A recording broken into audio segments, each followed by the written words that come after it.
ఇప్పుడు నేను ఒకటి హామీ ఇస్తున్నా, మా ఆడబిడ్డలకి ఆడబిడ్డ నిధి కింద మీరు ఒక్కసారి ఇంట్లో కూర్చొని బేరే చేయండి. నేనిచ్చే స్కీముల వల్ల మీరు లాభపడతారా, జగన్మోహన్ రెడ్డి వల్ల లాభపడ్డారా, నా పరిపాలనలో మీకు మంచి జరిగిందా, మంచి జరుగుతుందా, జగన్మోహన్ రెడ్డి వల్ల లాభం జరుగుతుందో ఒక్కసారి బేరీ చేసుకోండి. నేను వస్తానే మెగా డిఎస్సి పెడతా, మీ అందరికీ ఉద్యోగాలు ఇస్తా.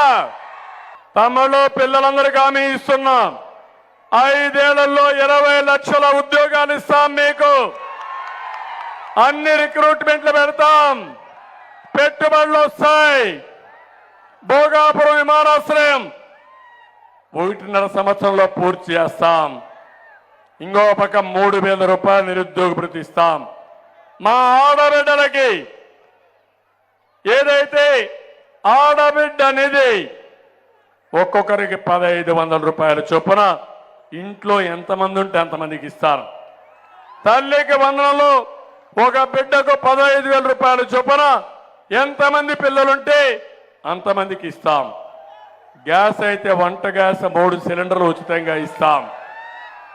ఆర్టీసీ బస్సుల్లో ఉచిత ప్రయాణ సౌకర్యం చేస్తాం.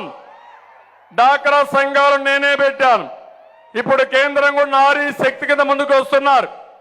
కేంద్రంతో సహకారం తీసుకుని, ఎందుకంటే 2 పార్టీలు కూడా ఎన్డీఏనే, ఆ సహకారం కూడా తీసుకుని మా ఆడబిడ్డల్ని లక్షాధికారులుగా చేసే బాధ్యత మాది. తెలుగుదేశం వస్తానే, ఎన్డీఏ ఇక్కడ వస్తానే 20,000 రూపాయలు అన్నదాత కింద ఇచ్చి మీ రుణం తీర్చుకుంటాను.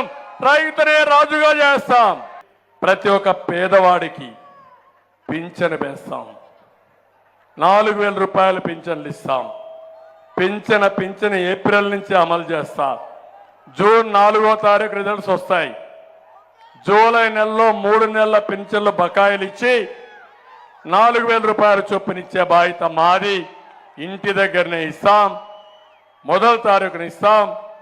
అందరికీ పింఛన్లు ఇచ్చే బాధ్యత, వెనుకబడిన వర్గాలకైతే 50 సంవత్సరాలకే పింఛన్ ఇచ్చే బాధ్యత మేము తీసుకుంటామని మీ అందరికీ హామీ ఇస్తున్నా.